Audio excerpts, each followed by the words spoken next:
अस्सलाम वालेकुम and welcome to tonight with Najam Sethi. मैं हूं मुनीब फारूक और मेरे साथ मौजूद हैं नजम सेठी साहब। नाज़रीन, आज के इस प्रोग्राम में हम सबसे पहले बात करेंगे जनाब chief justice of Pakistan Iftikhar Mohammad Chaudhry sahab ने कल एक जगह एड्रेस किया। एक फंक्शन था जहाँ रहमत हुसैन जाफरी साहब जो कि सुप्रीम कोर्ट के जज थे, उनको एक फेयरवेल फंक्शन दिया गया, एक डिनर दिया गया, जहाँ पर उन्होंने चीफ जस्टिस साहब ने बड़ी कुछ अच्छी बातें की, कुछ अहम बातें की। उनके बारे में सेठी साहब से जानेंगे। आसमा जहांगीर साहिबा जो कि प्रेसिडेंट है सुप्रीम कोर्ट बार एसोसिएशन की, उन्होंने उन 7 जज साहिबान जो कि अब गैर फाल हैं, डिसफंक्शनल हैं 31 जुलाई 2009 के फैसले के बाद, उनके बारे में भी बात की कि उनका स्टेटस क्या है और उनको भी काम करने का मौका देना चाहिए। और आसमा जहांगीर साहिबा के जो अल्फाज थे, जो बातें थी, वो भी हम सेठी साहब से डिस्कस करेंगे। उसके पीछे शायद कुछ ऐसे हकायक हों जो शायद मेरी और आपकी नॉलेज में ना हो। सेठी साहब के पास बहुत सी बातें होती हैं, बहुत सी इंफॉर्मेशन होती है और कोशिश करेंगे हम सेठी साहब से एक्सट्रैक्ट करेंगे।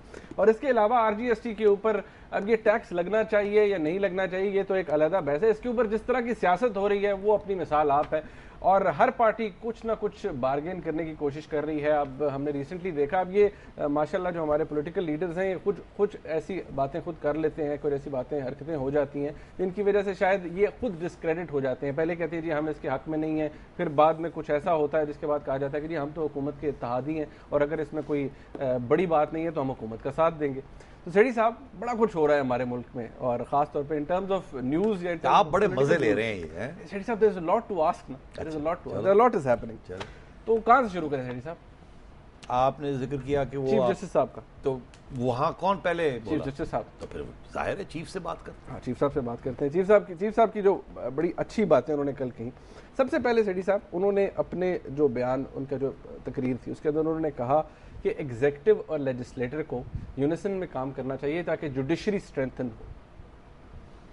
देखिए, इन प्रिंसिपल तो बहुत ज़बरदस्त बात है, क्योंकि जुडिशरी को उसी सूरत हाल में वो स्ट्रेंथन हो सकती है अगर जुडिशरी के जो ऑर्डर्स हैं उसको एग्जीक्यूटिव फॉलो करे। ऐसे ही है ना। और अगर एग्जीक्यूटिव उसको फॉलो नहीं करेगी या लेजिस्लेचर ऐसे कानून बना लेगा जिससे जुडिशरी खुश नहीं है, तो जुडिशरी स्ट्रेंथन नहीं हो सकती। आपका इशारा किसकी तरफ? और जाहिर है कि इस वक्त जो सूरत हाल है उस वक्त उसमें तो दोनों मसले चल रहे हैं ना। लेजिस्लेचर ने 18th अमेंडमेंट बनाया, जुडिशरी को पसंद नहीं आया। जुडिशरी ऑर्डर्स करती है एग्जीक्यूटिव को, एग्जीक्यूटिव फॉलो नहीं कर रही ऑर्डर्स, जुडिशरी को बात पसंद नहीं आ रही। तो चीफ जस्टिस साहब का जो इशारा है वो तो वाज़ेह है। वो लेजिस्लेचर को भी समझा रहे हैं और वो एग्जीक्यूटिव को भी समझा रहे हैं कि लाइन में आए, हमें मजबूत बनाएं। यहाँ तक तो बात बिल्कुल सही है, समझ भी आती है।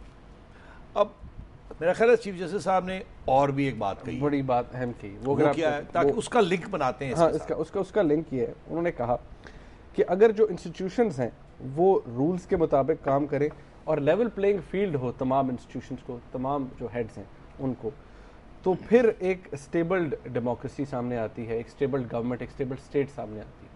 तो सेठी साहब, ये लेवल प्लेइंग फील्ड की उन्होंने बात की। अब ये लेवल प्लेइंग फील्ड क्या है? That is a question. That is the question. ये सवाल है। लेवल प्लेइंग फील्ड अगर हो तो स्टेबिलिटी भी होती है, हुकूमत में जुडिशरी सब ठीक ठाक चलता है। Level playing field. अब आजकल जो हुकूमत से, अच्छा यही बात मैंने एक पीपल्स पार्टी वाले से कही, मैंने कहा भाई वो लेवल प्लेइंग फील्ड, तो उन्होंने आगे से ये जवाब दिया और मैं समझता हूँ उस जवाब में कुछ वजन है।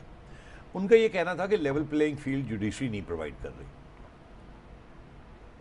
उनका ये कहना है, पीपल्स पार्टी का मौक़िफ़ ये है कि जुडिशरी लेवल प्लेइंग फील्ड नहीं प्रोवाइड कर रही। देखिए, जहाँ तक तो ये डिग्रीज का मामला है, वहाँ तो लेवल प्लेइंग फील्ड है सारों के साथ, सबके साथ। जुडिशरी का एक ही रवैया है, नून वाला हो या PPP वाला हो या क्यू वाला हो, तो एक ही रवैया, लेवल प्लेइंग फील्ड। जहाँ तक 18th अमेंडमेंट का मसला है, क्योंकि सब पार्टीज़ ने मिल के कंसेंसस क्रिएट करके एक 18th अमेंडमेंट पास किया यूनैनिमसली, ज़बरदस्त, अनहर्ड ऑफ। और सुप्रीम कोर्ट ने उस 18th अमेंडमेंट के अंदर नुक्स निकाले, वो भी लेवल प्लेइंग फील्ड है, बिकॉज सबके खिलाफ उन्होंने कहा कि ये अमेंडमेंट ही ठीक नहीं है, इसको ज़रा एक दफ़ा फिर रिव्यू कर लें और आपने देखा कि आज रज़ा रवानी साहब की जो कमेटी है जो बैठी हुई है इस चीज़ पे ऊपर गौर करने के लिए, उन्होंने यही फैसला किया है कि शायद अब सुप्रीम कोर्ट की जो हिदायत है कि इस सवाल को देख लीजिए, इस सवाल को देख लीजिए, इस सवाल को देख लीजिए, उसके लिए एक 19th कॉन्स्टिट्यूशनल अमेंडमेंट की शायद ज़रूरत पड़े जजेस अपॉइंटमेंट के प्रोसीजर के लिए। जजेस अपॉइंटमेंट के प्रोसीजर के लिए।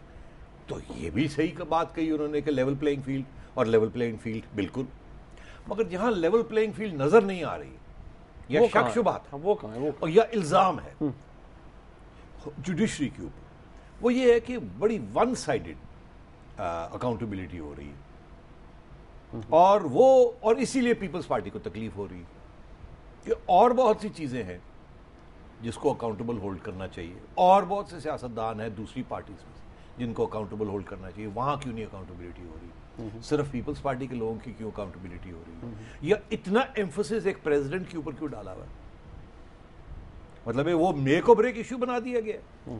तो अर्ज ये है कि ये जो इल्जाम है ये कहीं ना कहीं जाके बैठता है और ये जुडिशरी को कमजोर करता है। जरूर जुडिशरी को अकाउंटेबिलिटी करनी चाहिए, सदर से शुरू करें, प्राइम मिनिस्टर की करें, सबकी करें, लीडर ऑफ द ऑपोजिशन की करें, मीडिया की करें, जजेस की करें ना। हम तो कहते हैं सबकी अकाउंटेबिलिटी होनी चाहिए। जजेस की अकाउंटेबिलिटी की उन्होंने बात की, मैं आपसे करूंगा। वो आते हैं कि वो अकाउंटेबिलिटी है या नहीं है, उसके ऊपर भी आना चाहिए, बिकॉज कुछ ये भी आर्ग्यूमेंट है कि वो जजेस की अकाउंटेबिलिटी कर रहे हैं मगर किस किस्म की कर रहे हैं। तो मैं आपसे ये अर्ज कर रहा हूँ कि वाज़े तौर पे ये लेवल प्लेइंग फील्ड सबके लिए होनी चाहिए, और एक हद तक तो supreme court level playing field maintain कर रहा है।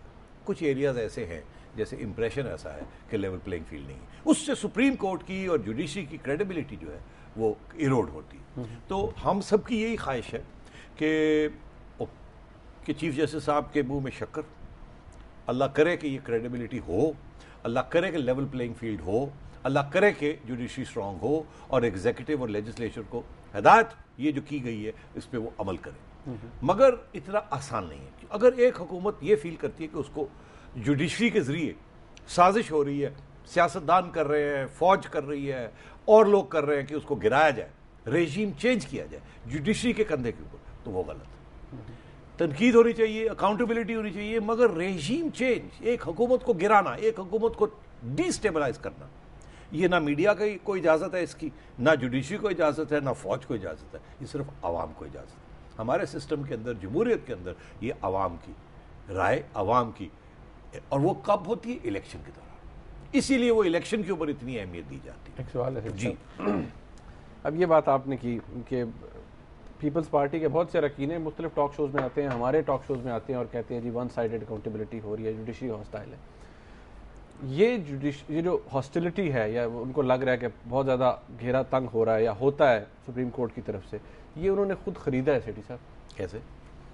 आपको पता है जजेस रेस्टोरेशन जिस वक्त होनी चाहिए थी उस वक्त नहीं हुई। चलो नहीं हुई, जिसका ये मतलब है कि ये वन साइडेड अकाउंटेबिलिटी हो जाए? No, two wrongs don't make a right, specially with the judiciary is concern. दूसरी बात यह है कि अगर फेडरल गवर्नमेंट के ऊपर नुक्ताचीनी हो रही है तो प्रोविंशियल गवर्नमेंट्स के ऊपर भी होनी चाहिए, और पंजाब के ऊपर होनी चाहिए। गालबन यहाँ भी कोई इतने हालात साफ सुथरे नहीं हैं, यहाँ भी अगर आप शुरू करें तो बहुत कुछ निकाल सकते हैं, बहुत कुछ हो रहा है।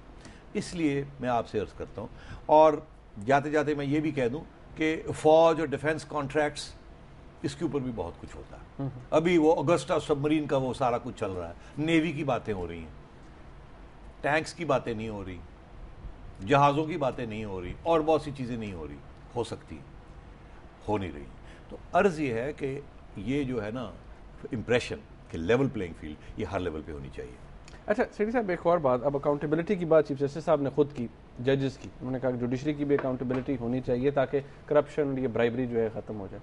ये अकाउंटेबिलिटी किस लेवल पर हो, अगर वो सजेस्ट कर रहे हैं तो आपको क्या लगता है किस लेवल पर सजेस्ट कर रहे हैं? सिर्फ लोअर जुडिशरी में वो समझ रहे हैं या ये हायर जुडिशरी के अंदर भी वो समझते हैं? देखिए, ज़्यादातर करप्शन तो लोअर जुडिशरी में है ना, जो इल्ज़ाम लगता है। अब ये ट्रांसपेरेंसी इंटरनेशनल की रिपोर्ट आई है, वो पता है उसमें क्या कहा गया है कि जो judiciary is amongst the most corrupt institutions in this country. इस मुल्क में लोअर जुडिशरी जो है सबसे ज़्यादा करप्शन, और हमें समझ भी आती है ना कि भाई एक जज है, उसको आप 50,000 रुपये महीना दे रहे हैं, तो उसने अपने बच्चे स्कूल में भी भेजने हैं, आपको अच्छी जजमेंट भी सुनानी है, पढ़ लिख के काम करना है, मोटिवेशन के साथ करना है, दयानतदारी के साथ करना है। कैसे वो करेगा?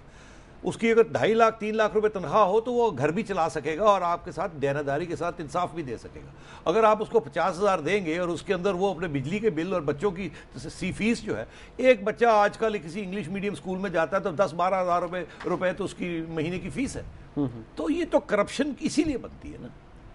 अब ये सारा जो लोअर जुडिशरी है, इसी वजह से केसेस तय नहीं होते और इसी वजह से ये करप्शन होती है, जिसमें सारा अमला इन्वॉल्व होता है, लोअर टू लेके वो जुडिशरी का जो एडमिनिस्ट्रेटिव स्टाफ है वहाँ से लेके ये सब कुछ होता है। तो चीफ जस्टिस साहब को चाहिए ना, इन्होंने जो जुडिशियल रिफॉर्म्स की बात की थी, जिसका हवाला आसमा जहांगीर साहिबा ने भी दिया अपनी स्पीच में, उसकी तरफ भी हम आते हैं। क्या हुआ क्या उसमें? इतनी सी प्रोग्रेस हुई हो तो आप मुझे बताएं। 2 साल हो गए इसकी बात हो रही है, लेकिन उसमें कुछ नहीं हुआ। उसमें एक और बात ये भी नसीर साहब, क्विक डिस्पेंसेशन ऑफ जस्टिस का मतलब ये भी नहीं होता कि केसों को सिर्फ डिसाइड किया जाए, मेरिट्स के ऊपर डिसाइड ना हो। बहुत से लोगों को ये भी एक कंसर्न है। देखिए, माफ कीजिएगा, टाइम है, नसीर साहब ब्रेक पे जाना है मुझे। बस मैं इतना कहूंगा, क्विक डिस्पोजल ऑफ केसेस सारी दुनिया में होती, यहाँ भी हो सकती है, ये कोई एक्सक्यूज नहीं है। ड्यू प्रोसेस का ये मतलब नहीं है कि डिले आफ्टर डिले हो।